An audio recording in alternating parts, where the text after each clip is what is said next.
Here on a busy road in Shoreline, Washington, that's lined with strip malls and storage units, you'll find a place that's essentially the Abbey Road of grunge music. I'm talking about London Bridge Studio. Yeah, so that's the original guest book, and that's Andrew Wood's signature, Mother Love Bone. A young Mike McCready here and his band Shadow. Brandy Carlisle and the members of Soundgarden doing a tribute to Chris Cornell.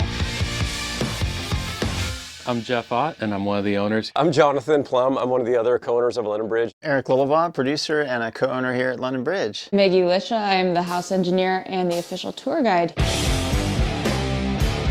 When we built this place in 1985, everyone's like, that's way too far north, people will never go there. But what we found out is even more north of here, there was bands, like Jerry Cantrell, for instance, looking for places to record. And Jerry gets another band, another band, another band, then it becomes Alice in Chains. So many debut records came out of this place. Soundgarden, Pearl Jam. Lane Staley, Jerry Cantrell, Shannon Hoon, Andrew Wood. The Temple of the Dog record is done here. One of Eddie Vedder's first times in a professional studio. Standing right in this spot right here.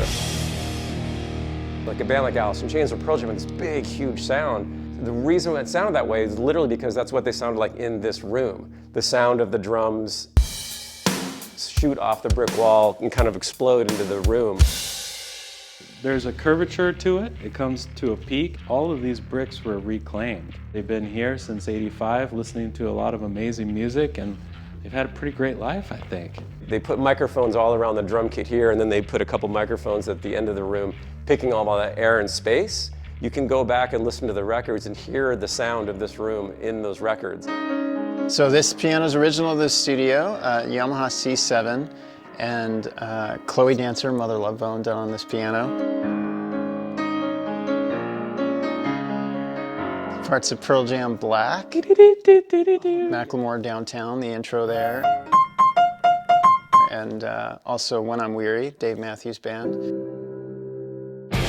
This rope swing here was installed for a previous owner. And obviously, you know, Evel Knievel, Eddie Vedder gets a hold of that and instantly is swinging upside down on it. You know, during breaks, him and Chris Cornell would hop in his rental car and just do donuts in the parking lot. There's like this pinhead doll that's up there too. And we never really knew where that came from. Tim and Phil Hansroth with Brandy Carlisle came in here and they look up and they're like, oh my God, I can't believe that thing is still here. We put that thing up there like over 20 years ago. This is the centerpiece to the heartbeat, if you will, of the studio, our custom Neve A599 console. You know, literally every record that's ever come through the studio has gone through this board. All of those records that you love that came out of London Bridge, you flowed right through here. The Neve is so unique. It's very expensive to keep stuff like this maintained, so people can donate to the board, get their name put up in lights. This board wouldn't be here without the support of local people that understand the importance of a studio like this. It's still so special to stand in here and hear some of these voices coming through these speakers and experience it with the fans, and it's very powerful. We have tissues set up because a lot of people just break down and cry. It can be really heavy. When you're sitting in that control room or you're working with a band or you're recording and all of a sudden you have this moment of, wow, I'm in that same spot where I never thought I would be, and here I am. You kind of can feel that in the air a little bit. It's got this electric quality to it. The artists show up and it's going to shine in here. To check out London Bridge Studio for yourself, just follow the link in the description.